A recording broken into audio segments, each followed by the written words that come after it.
चलिए वापस से आप सभी का स्वागत है एक बार फिर से एमपी जीके की एमसीक्यू सीरीज में। हम इसमें टोटल 1000 एमसीक्यूज को डिस्कस कर रहे हैं। हर एमसीक्यू में मैं आपको कुछ डिटेल्स बताऊंगी। तो टोटल 20 क्वेश्चंस को डिस्कस किया जाता है। डेली लेक्चर अपलोड होता है एमसीक्यू का। तो आप लोग बताइए करें कि कमेंट सेक्शन में आप लोग कितने मार्क्स स्कोर कर रहे हैं, है ना। तो सबसे पहला जो क्वेश्चन है उसे देखते हैं। जो पहला क्वेश्चन है वो क्या कह रहा है, मध्य प्रदेश का सप्रथम पूर्ण साक्षर जिला कौन सा है। यानी हमें ये बताना है कि मध्य प्रदेश का वो कौन सा जिला है जहाँ पे आपको कंप्लीट लिटरेसी देखने को मिलेगी, जहाँ पर आपको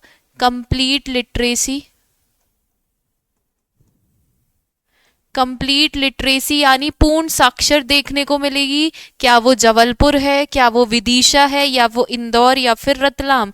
तो मध्य प्रदेश का वो जिला जहां पर आपको कंप्लीट लिटरेसी देखने को मिलेगी वो है जबलपुर।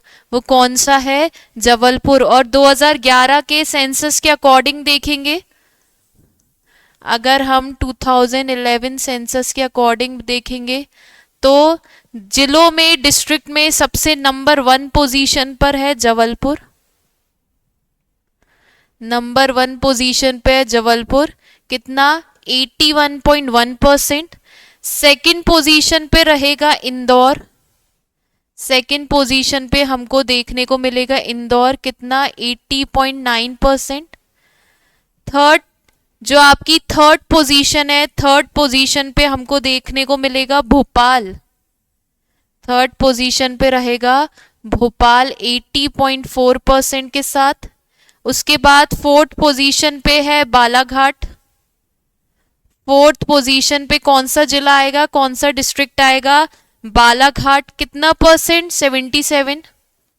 77%। और फिफ्थ नंबर पे आया जाएगा ग्वालियर। फिफ्थ नंबर पे आपको कौन सा डिस्ट्रिक्ट देखने को मिलेगा, ग्वालियर डिस्ट्रिक्ट देखने को मिलेगा विथ 76.7%। तो हमने क्या देखा कि जो 2011 की जो जनगणना की गई थी, जो सेंसस रिकॉर्ड किया गया था, उसमें सबसे नंबर 1 पे जो डिस्ट्रिक्ट आएगा लिटरेसी में, साक्षरता में, वो है जबलपुर विथ 81.1%।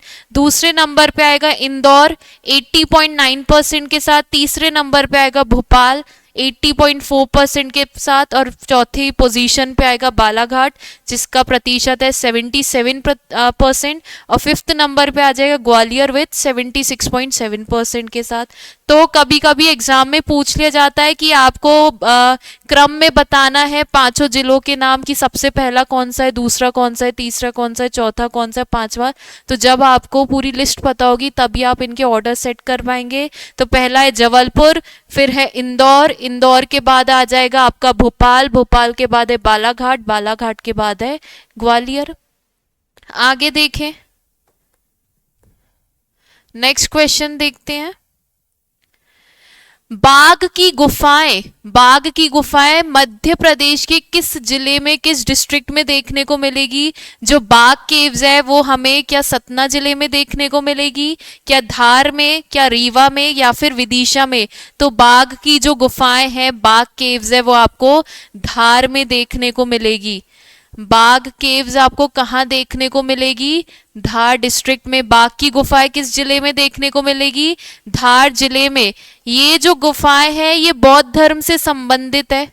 किस धर्म से, बौद्ध धर्म से संबंधित है, बुद्धिज्म से संबंधित है। कौन सी गुफाएं, बाघ की गुफाएं किस जिले में आती है, धार में। और ये अभी 5 गुफाएं हैं। कितनी, 5 केव्स है, 5 गुफाएं हैं। अभी आपको कितनी देखने को मिलेंगी, ये 5 गुफाएं देखने को मिलेंगी। कहां पर, धार जिले में। किस धर्म से संबंधित है, बौद्ध धर्म से, बुद्धिज्म से। उसके बाद देखें,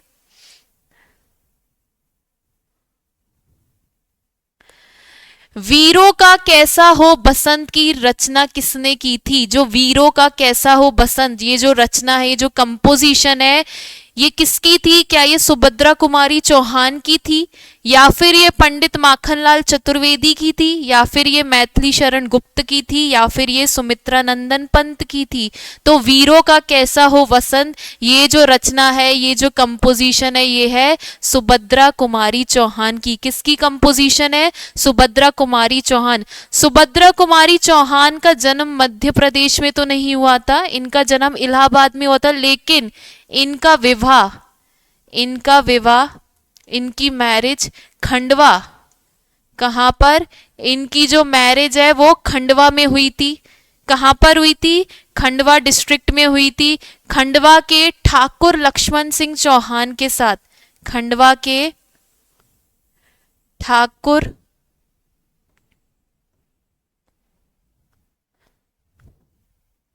लक्ष्मण सिंह चौहान के साथ इनका विवाह हुआ था, तब जाके इनका संबंध जुड़ा था मध्य प्रदेश से। तो क्या देखा? सुभद्रा कुमारी चौहान, इनका जन्म हुआ था, इनकी बर्थ प्लेस है इलाहाबाद, जो कि यूपी में आता है, उत्तर प्रदेश में, लेकिन इनका विवाह हुआ था खंडवा में। खंडवा मध्य प्रदेश का जिला है। खंडवा के ठाकुर लक्ष्मण सिंह चौहान के साथ इनका विवाह हुआ था। इनकी बहुत सी रचनाएं आप लोग ने अपने स्कूल टाइम में भी सुनी होगी। वो रचना खूब लड़ी मर्दानी, वो तो झांसी वाली रानी थी, ये इनकी बहुत फेमस कंपोजिशन थी। ऐसी वीरों का कैसा हो वतन, ये भी सुभद्रा कुमारी चौहान जी की बहुत फेमस रचना है, कंपोजिशन है।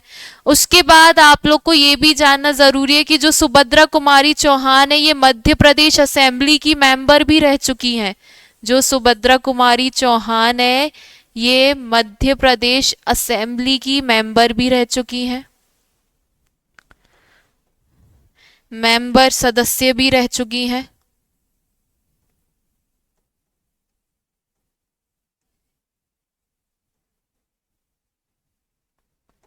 सबको समझ आया कि सुभद्रा कुमारी चौहान जी, इनका विवाह खंडवा के ठाकुर लक्ष्मण सिंह चौहान के साथ हुआ था। ये मध्य प्रदेश असेंबली की सदस्य मेंबर भी रह चुकी है, और इनकी जो रचना है उसका नाम है वीरों का कैसा हो वतन। उसके बाद देखें नेक्स्ट क्वेश्चन है विदिशा। विदिशा किस नदी के किनारे स्थित है? जो विदिशा है वो कौन सी नदी, कौन से रिवर के कोस्ट पर स्थित है, कौन सी नदी के किनारे स्थित है? क्या वो नर्मदा नदी के किनारे स्थित है, या फिर पार्वती, या फिर ताप्ती, या फिर बेतवा? तो जो विदिशा है वो बेतवा नदी के किनारे स्थित है। किस नदी के किनारे? बेतवा नदी के किनारे स्थित है। अगर आपसे पूछ लिया जाए बेतवा नदी का ओरिजिन, बेतवा नदी का ओरिजिन, उद्गम कहां से होता है? तो रायसेन के कुमरा गांव से। रायसेन के कुमरा गांव से इस नदी का उद्गम होता है, ओरिजिन होता है। कहां से होता है बेतवा नदी का ओरिजिन? रायसेन के कुमरा गांव से। रायसेन के कुमरा गांव से निकलती हुई ये उत्तर में जाती है। कहाँ जाती है? नॉर्थ में जाती है। और किस में जाके मिल जाती है? यमुना नदी में। यानी इसका कन्फ्लुएंस मुहाना हमें कहाँ देखने को मिलेगा? उत्तर में जाकर, नॉर्थ में जाकर ये यमुना रिवर में मिल जाती है। यमुना नदी में मिल जाती, यानी बेतवा किसकी ट्रिब्यूटरी हो गई? यमुना नदी की। बेतवा किसकी ट्रिब्यूटरी हो गई? यमुना नदी की हो गई। किसकी सहायक नदी हो गई बेतवा? यमुना नदी की हो गई। समझ आ रहा है सबको? उसके बाद बेतवा की जो लंबाई है, बेतवा की जो लेंथ है वो देख लेते हैं। जो बेतवा नदी की जो लेंथ है, जो लंबाई है, वो है 590 किलोमीटर। कितनी है? 590 किलोमीटर। बेतवा नदी को बुंदेलखंड की जीवन रेखा भी कहा जाता है। बुंदेलखंड की लाइफलाइन, जीवन रेखा भी कहा जाता है। किस नदी को? बेतवा नदी को। और इसे मध्य प्रदेश की गंगा भी कहा जाता है, लेकिन प्रदूषण के आधार पर।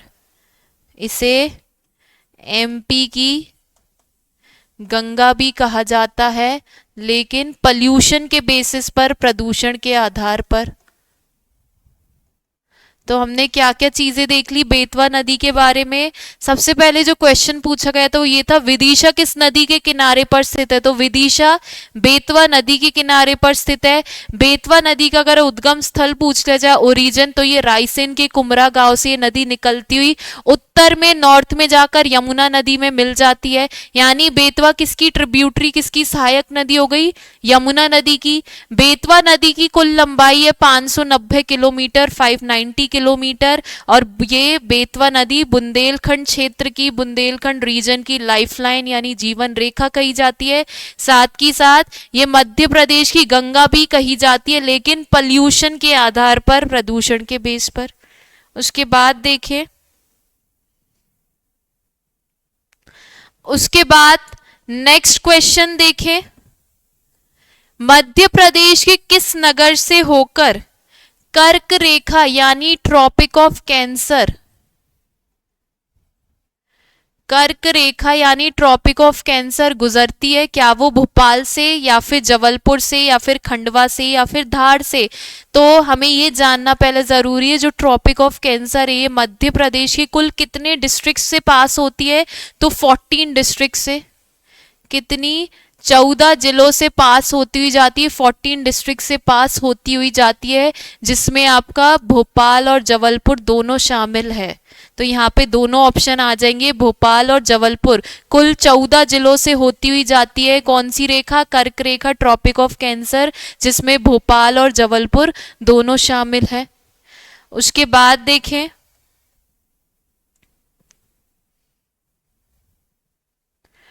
माखनलाल चतुर्वेदी जी का संबंध मध्य प्रदेश के किस जिले से है? यानी इनका जन्म स्थान कहाँ है मध्य प्रदेश में?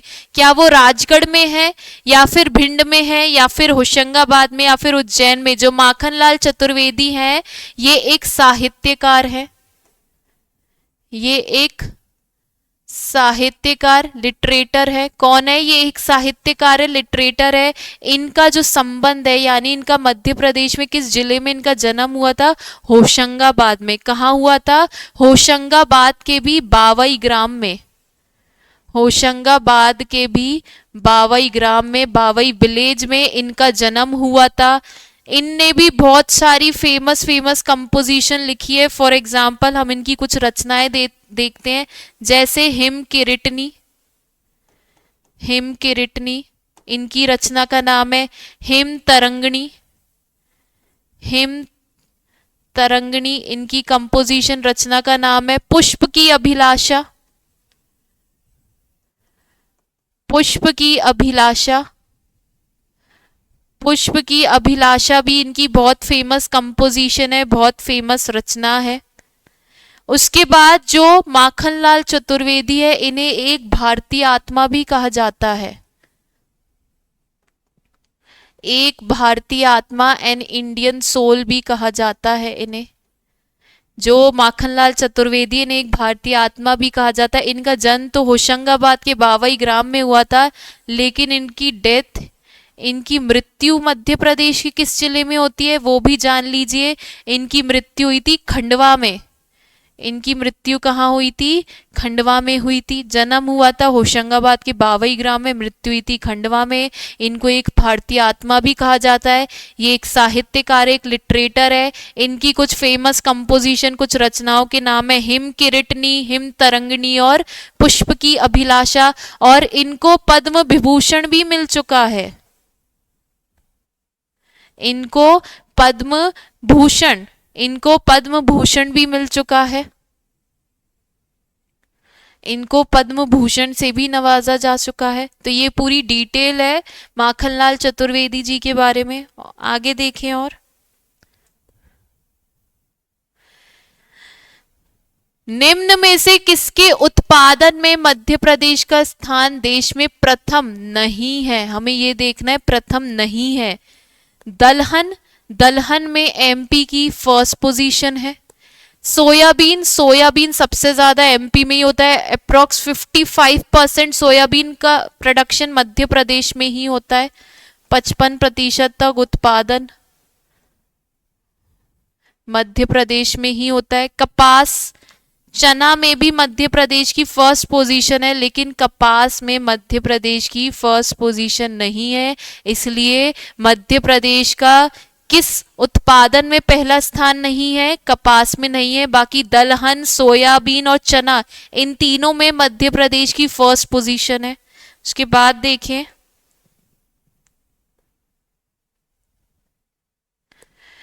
डचेस फॉल जो वाटर जो डचेस फॉल है, ये आपको कहाँ पर देखने को मिलेगा? डचेस फॉल हमें क्या पचमढ़ी में देखने को मिलेगा, या फिर बैतुल में, या फिर भोपाल में, या फिर इंदौर में? तो डचेस फॉल हमें पचमढ़ी में देखने को मिलेगा। पचमढ़ी में जो सतपुड़ा नेशनल पार्क है, सतपुड़ा राष्ट्रीय उद्यान, सतपुड़ा नेशनल पार्क में आपको डचेस फॉल देखने को मिलेगा। और सतपुड़ा राष्ट्रीय उद्यान पचमढ़ी, होशंगाबाद जिले में आता है।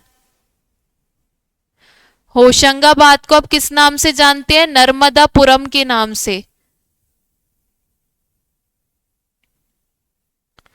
किस नाम से जाना जाता है होशंगाबाद को आज? नर्मदापुरम के नाम से। तो डचेस फॉल कहाँ पर है? पचमढ़ी में है। सतपुड़ा नेशनल पार्क, सतपुड़ा राष्ट्रीय उद्यान में आपको ये फॉल देखने को मिलेगा। और अगर जिला पूछ लिया जाए तो नर्मदापुरम, जिसे पहले होशंगाबाद कहते थे। इसके बाद देखें, कालिदास सम्मान में कितनी राशि दी जाती है, यानी कितनी अमाउंट दी जाती है कालिदास सम्मान में? क्या 2 लाख रुपए दी जाते हैं, या फिर 3 लाख रुपए, या फिर 4 लाख रुपीज, या फिर 5 लाख रुपीज? तो कालिदास सम्मान में जो राशि दी जाती है वो दी जाती है 2 लाख रुपए। कितने? 2 लाख रुपए कालिदास सम्मान में राशि दी जाती है। अब देख लेते हैं कालिदास सम्मान का शुभारंभ कब से हुआ था। तो ये सबसे पहली चीज, ये मध्य प्रदेश सरकार ये सम्मान देती है, मध्य प्रदेश गवर्नमेंट ये अवार्ड देती है। तो इसका शुभारंभ हुआ था,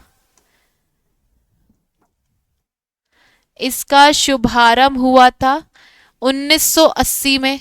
कब से देना चालू कर दिया था एमपी गवर्नमेंट ने इस अवार्ड को? 1980 से चालू कर दिया था। 2 लाख रुपए दिए जाते, लेकिन 1986 87 से ये 4 क्षेत्र में, 4 फील्ड्स में दी जाती है। अब 4 फील्ड्स में दी जाती है। कौन कौन सी? तो देखें,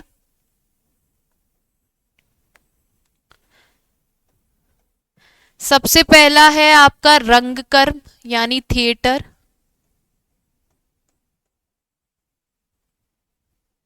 उसके बाद है रूपांकर यानी फिगरेटिव आर्ट्स।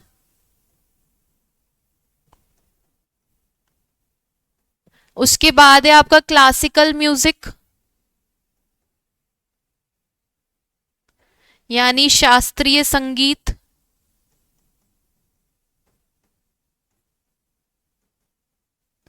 फिर है आपका क्लासिकल डांस, यानी शास्त्रीय नृत्य। तो जो कालिदास सम्मान है उसका शुभारंभ 1980 से किया गया था। कुल राशि 2 लाख रुपए दी जाती है, लेकिन 1986-87 से ये 4 फील्ड में, 4 क्षेत्र में कालिदास सम्मान दिया जाता है। रंगकर्म यानी थिएटर में, रूपांकर यानी फिगरेटिव आर्ट्स में, क्लासिकल म्यूजिक शास्त्रीय संगीत में, और क्लासिकल डांस यानी शास्त्रीय नृत्य में। उसके बाद देखें, मध्य प्रदेश में स्वच्छता महावर्ष 2009 में किस महीने में मनाया जाता है? तो जो स्वच्छता महीना है वो 2009 में मध्य प्रदेश में किस महीने में बनाया गया था? क्या अक्टूबर में, क्या अगस्त में, या फिर सितंबर में, या फिर जनवरी में? तो जो स्वच्छता महावर्ष 2009 ये बनाया गया था अक्टूबर के महीने में। कब? अक्टूबर के महीने में, अक्टूबर मंथ में इसे बनाया गया था। उसके बाद मध्य प्रदेश में जो स्वच्छ भारत मिशन है,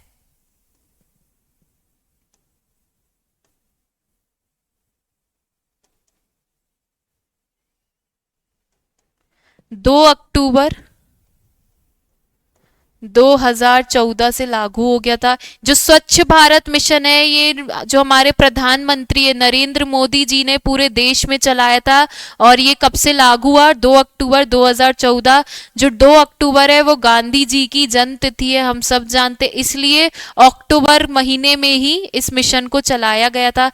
अगर देखा जाएगा 2023 में मध्य प्रदेश का किस जिले को, पूरे भारत में किस जिले को पहला स्वच्छता में पहला अवार्ड मिला है? तो वो है इंदौर। और इंदौर को ये 7वीं बार मिल रहा है, इंदौर को ये 7वीं बार ये अवार्ड मिला है। तो हमने क्या देखा कि जो स्वच्छता महीना वो अक्टूबर में सेलिब्रेट किया जाता है, डेट पूछ ली जाए तो 2 अक्टूबर। और भारत में स्वच्छता मिशन कब से चलाया जा रहा है? 2 अक्टूबर 2014 से, 2014 से। और 2023 में स्वच्छता में, क्लीनलीनेस में जो भारत के किस डिस्ट्रिक्ट को या फिर किस सिटी को फर्स्ट अवार्ड मिला है? तो वो है इंदौर, और इंदौर को ये 7वीं बार 7 टाइम मिल रहा है। इसके बाद देखें फॉसिल राष्ट्रीय उद्यान मध्य प्रदेश के किस जिले में है? फॉसिल नेशनल पार्क जो है ये एमपी के किस डिस्ट्रिक्ट में देखने को मिलेगा? मंडला, सिवनी, सीधी, धार। यहां पर आप लोग करेक्ट कर लीजिए, मंडला नहीं, यहाँ पर डिंडोरी होगा, डिंडोरी लिख लीजिए, क्योंकि जो फॉसिल नेशनल पार्क है वो आपका डिंडोरी में है। कहां पर है? डिंडोरी में। इस नेशनल पार्क को घुघवा राष्ट्रीय उद्यान भी कहते हैं। इस नेशनल पार्क को घुघवा राष्ट्रीय उद्यान, घुघवा नेशनल पार्क भी कहा जाता है। सबसे छोटा राष्ट्रीय उद्यान है मध्य प्रदेश का, smallest national park of MP. सबसे छोटा राष्ट्रीय उद्यान है मध्य प्रदेश का, सिर्फ 0.27 किलोमीटर स्क्वायर में फैला हुआ है ये राष्ट्रीय उद्यान। कितने? 0.27 किलोमीटर स्क्वायर में फैला हुआ है।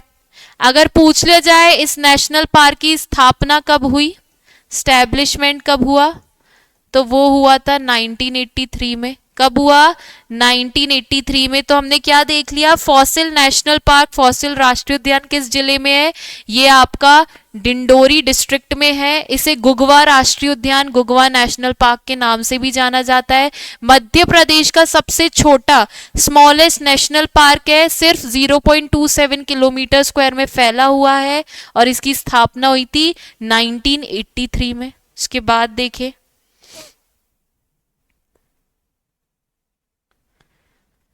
कृषि महाविद्यालय कहाँ खोला गया है? जो एग्रीकल्चर यूनिवर्सिटी है वो कहाँ खोली गई है? क्या गंज बसौदा आपका विदिशा में आता है, या फिर रीवा में, या फिर सतना में, या फिर शहडोल में?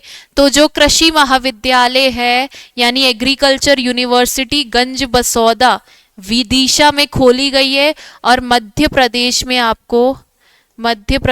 आपको टोटल 9 कृषि महाविद्यालय, टोटल 9 एग्रीकल्चर यूनिवर्सिटी देखने को मिलेगी। कितनी? टोटल 9 यूनिवर्सिटी देखने को मिलेगी। कितनी? टोटल 9 कृषि महाविद्यालय देखने को मिलेंगे, जिसमें से एक हमने देख लिया वो है गंज बसौदा विदिशा में। दूसरा देख लीजिए, एक आपको जबलपुर में देखने को मिलेगी, जबलपुर में, जिसे जवाहरलाल नेहरू कृषि महाविद्यालय कहते हैं, जिसे जवाहरलाल नेहरू कृषि महाविद्यालय कहा जाएगा। दूसरी आपको ग्वालियर में देखने को मिलेगी। दूसरी आपको कहाँ देखने को मिलेगी? ग्वालियर में देखने को मिलेगी, जिसे क्या कहा जाएगा? जिसे कहा जाएगा राजमाता विजयराजे सिंधिया।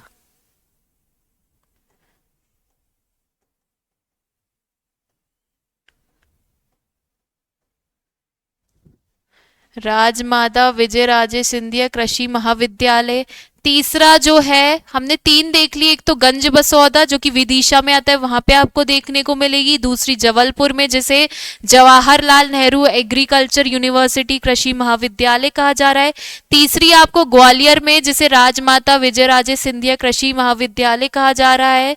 चौथी आपको देखने को मिलेगी सीहोर में, सीहोर में, इनको कृषि महाविद्यालय ही कहते हैं। उसके बाद आपको मंदसौर में देखने को मिलेगा, मंदसौर में इसे भी कृषि महाविद्यालय ही कहा जाता है। उसके बाद आपको खंडवा में, खंडवा में देखने को मिलेगी, ये भी कृषि महाविद्यालय है, ये भी आपकी एग्रीकल्चर यूनिवर्सिटी है। और उसके बाद लास्ट आपको देखने को मिलेगी खुरई में। कहाँ पे? खुरई में। तो टोटल 9 हो गई। गंजबसौदा विदिशा में, जबलपुर में, ग्वालियर में, सीहोर, मंदसौर, खंडवा, खुरई।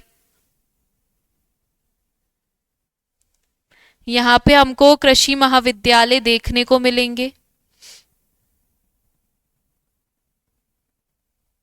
इतने इंपॉर्टेंट नाम है, ये आपको जानना जरूरी है कि सीहोर में, मंदसौर में, खंडवा, खुरई, ग्वालियर, जबलपुर, गंजबसौदा, विदिशा, लेकिन टोटल है 9, टोटल 9 आपको एग्रीकल्चर यूनिवर्सिटी कृषि महाविद्यालय देखने को मिलेंगे एमपी में।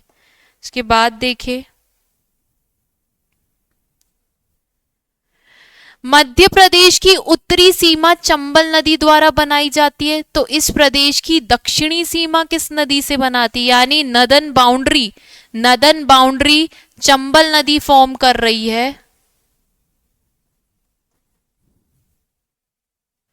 Northern boundary Chambal river form कर रही है, तो सदर्न बाउंड्री कौन सी नदी कर रही है? दक्षिणी सीमा कौन सी नदी कर रही है?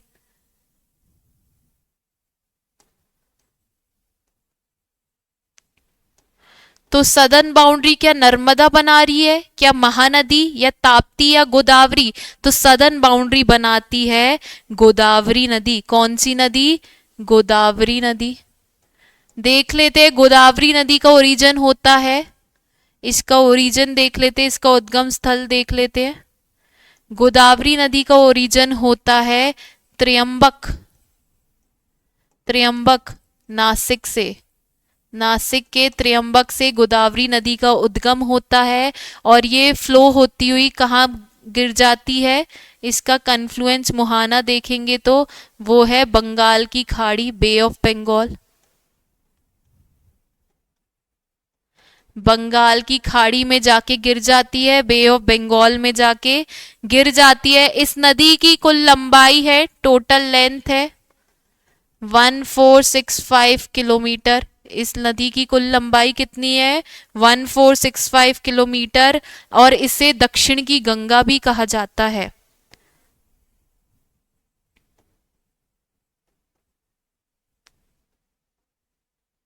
इसे दक्षिण की गंगा भी कहा जाता है।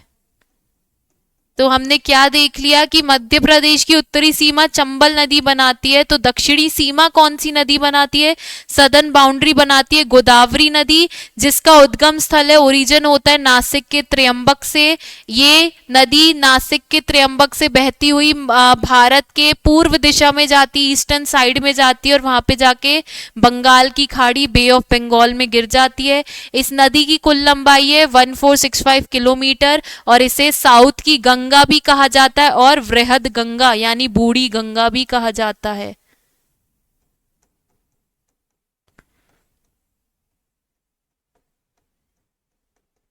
इस नदी को साउथ की गंगा या फिर वृहद गंगा, बूढ़ी गंगा भी कहा जाता है। इसके बाद देखें मुख्यमंत्री अन्नपूर्णा योजना की शुरुआत कब और कहां हुई थी? क्या वो 5 अप्रैल 2008 को सीधी डिस्ट्रिक्ट में हुई थी, या फिर वो 15 अप्रैल 2008 को देवास में हुई थी, या फिर वो 12 अप्रैल 2008 को रीवा में हुई थी, या फिर वो 26 अप्रैल 2008 भोपाल में हुई थी? तो मुख्यमंत्री अन्नपूर्णा योजना की शुरुआत 26 अप्रैल 2008 और कहां पर? भोपाल में इसकी शुरुआत की गई थी। मेन जो मोटिव था, मेन जो उद्देश्य था वो ये था कि गरीबी रेखा से नीचे, बिलो पॉवर्टी लाइन से नीचे जितने भी परिवार है उनको उनको बिल्कुल कम अमाउंट में अनाज उपलब्ध कराया जाए, कम अमाउंट में उनको अनाज उपलब्ध कराना है। तो ये इस योजना का मेन मोटिव था।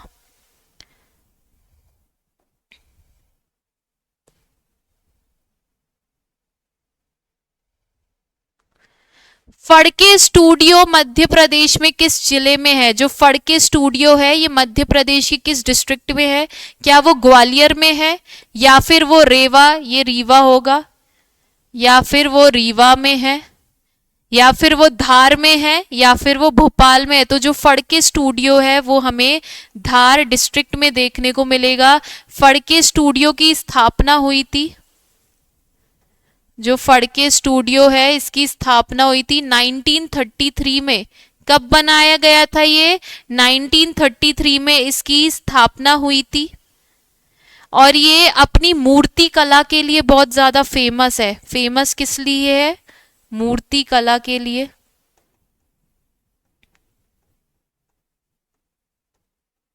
क्राफ्ट वर्क के लिए फेमस है। किसके लिए फेमस है ये बहुत ज्यादा? मूर्ति कला, क्राफ्ट वर्क के लिए फेमस है। और ये मूर्ति कला किसकी है, क्राफ्ट वर्क किसका है? तो मूर्ति कला ये है डॉक्टर,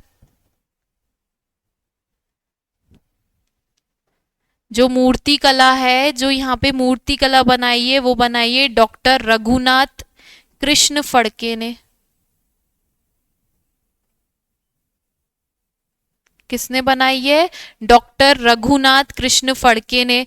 तो जो फड़के स्टूडियो ये धार जिले में इसकी स्थापना की गई थी 1933 में। ये फेमस किस लिए, प्रसिद्ध किस लिए? तो मूर्ति कला, craft work of doctor Raghunath Krishna Phadke. इसके बाद देखें,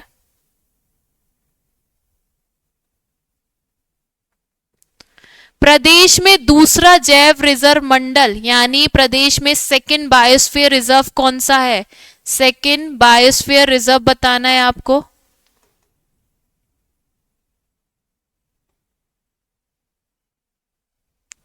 प्रदेश में दूसरा जैव रिजर्व मंडल यानी सेकंड बायोस्फीयर रिजर्व कौन सा है? क्या वो पचमढ़ी है, या फिर वो जबलपुर है, या फिर वो अमरकंटक है, या फिर वो भोपाल है? तो जो सेकंड हमें बायोस्फीयर रिजर्व देखने को मिलेगा, सेकंड आपको जैव रिजर्व मंडल देखने को मिलेगा, वो है अमरकंटक। कौन सा है? अमरकंटक अचानक मार्ग। अमरकंटक अचानक मार्ग ये सेकंड बायोस्फीयर रिजर्व है। तो पहला बायोस्फीयर रिजर्व कौन सा है? फर्स्ट बायोस्फीयर रिजर्व है पचमढ़ी। फर्स्ट बायोस्फीयर रिजर्व कौन सा है? पचमढ़ी। और तीसरा तीसरा बायोस्फीयर रिजर्व देखें, जो तीसरा बायोस्फीयर रिजर्व है, जो थर्ड बायोस्फीयर रिजर्व है वो है पन्ना। थर्ड बायोस्फीयर रिजर्व कौन सा है? पन्ना। यानी मध्य प्रदेश में टोटल 3 जैव रिजर्व मंडल है, 3 बायोस्फीयर रिजर्व है, जिसमें पहला बायोस्फीयर रिजर्व है पचमढ़ी। इसको बायोस्फीयर रिजर्व कब घोषित किया गया? पचमढ़ी को बायोस्फीयर रिजर्व कब घोषित किया गया? तो पचमढ़ी को बायोस्फीयर रिजर्व 1999 में 1999 में बनाया गया। जो आपका अमरकंटक अचानक मार्ग है दूसरे नंबर का बायोस्फीयर रिजर्व, इसे 2005 में बायोस्फीयर रिजर्व बनाया गया। और जो तीसरा है, तीसरा हमारा बायोस्फीयर रिजर्व वो है पन्ना, इसे 2011 में बनाया गया है। कब बनाया गया? 2011 में। तो हमने क्या देख लिया कि मध्य प्रदेश में टोटल 3 बायोस्फीयर रिजर्व है, टोटल 3 जैव रिजर्व मंडल है, जिसमें पहला बायोस्फीयर रिजर्व का नाम ये पचमढ़ी है। इसको कब बनाया गया? बायोस्फीयर रिजर्व 1999 में। दूसरा है आपका अमरकंटक अचानक मार्ग, इसको कब बायोस्फीयर रिजर्व घोषित किया गया? 2005 में। तीसरा है आपका पन्ना, इसको कब घोषित किया गया? 2011 में। आगे देखें, मध्य प्रदेश के भोपाल जिले के किस गांव को पूर्णतः सौर ऊर्जा पर आधारित बनाया गया, सोलर एनर्जी बेस्ड बनाया गया है? क्या वो शाजपुर है, या फिर वो कस्तूरबा ग्राम है, या फिर वो पिपरिया गांव है, या फिर वो पीथमपुर है? तो वो गांव है जो कि पूरी तरीके से सोलर एनर्जी पर बेस्ड है, यानी सौर ऊर्जा पर आधारित है, वो है कस्तूरबा गांव, जो कि पूरी तरीके से सोलर एनर्जी, सौर ऊर्जा पर बेस्ड है। कौन सा गांव? कस्तूरबा गांव। उसके बाद देखें, बाण सागर परियोजना, बाण सागर परियोजना, बाण सागर प्रोजेक्ट 15 दिसंबर 2006 को राष्ट्र को समर्पित की गई। ये जो बाण सागर परियोजना है ये किस डिस्ट्रिक्ट में है, हमें ये बताना है। क्या वो सीधी डिस्ट्रिक्ट में है, क्या वो सीधी जिले में है, या फिर वो शहडोल जिले में है, या फिर वो सतना डिस्ट्रिक्ट में है, या फिर वो जबलपुर डिस्ट्रिक्ट में है। तो जो आपकी जो बाण सागर परियोजना है, बाण सागर परियोजना, ये हमें शहडोल जिले में देखने को मिलेगी। और ये परियोजना किस नदी पर है, तो ये सोन नदी पर है। किस नदी पर बनाई गई है ये परियोजना, सोन नदी पर बनाई गई है। किस जिले में, शहडोल में। किस नदी पर, सोन नदी पर। कौन सी परियोजना, बाण सागर परियोजना, जिसे 15 दिसंबर 2006 को नेशन को यानी राष्ट्र को समर्पित की गई है। उसके बाद देखें, मध्य प्रदेश के एकमात्र किस जिले में अफीम का उत्पाद होता है, यानी अफीम का प्रोडक्शन किस डिस्ट्रिक्ट में होता है। क्या वो मंदसौर में होता है, या फिर वो गुना में, या फिर वो राजगढ़ में, या फिर वो धार में। तो मध्य प्रदेश का एकमात्र राज्य जहां पर अफीम का उत्पादन यानी ओपियम का प्रोडक्शन होता है वो है मंदसौर। इंग्लिश में अफीम को ओपियम कहते हैं। कहाँ पर होता है, मंदसौर में होता है। उसके बाद देखें, ये आज की सीरीज का आपका लास्ट क्वेश्चन है। मध्य प्रदेश की सबसे कम सीमा किस राज्य से लगती है। सबसे कम सीमा, सबसे कम बॉर्डर मध्य प्रदेश की किस राज्य से लगती है। क्या वो छत्तीसगढ़ से, क्या वो महाराष्ट्र से, क्या वो गुजरात से, या फिर राजस्थान से। तो सबसे कम सीमा लगती है मध्य प्रदेश की गुजरात से। एमपी के सिर्फ 2 डिस्ट्रिक्ट है जो कि गुजरात की बाउंड्री को टच करते हैं। वो कौन से 2 जिले हैं, तो वो 2 जिले आपको देखने को मिलेंगे अलीराजपुर। वो जो 2 जिले हैं, 2 डिस्ट्रिक्ट है, वो आपको देखने को मिलेंगे अलीराजपुर और झाबुआ। सिर्फ यही 2 डिस्ट्रिक्ट है जो कि मध्य प्रदेश के गुजरात की सीमा से लगते हैं। कौन कौन से, अलीराजपुर और झाबुआ।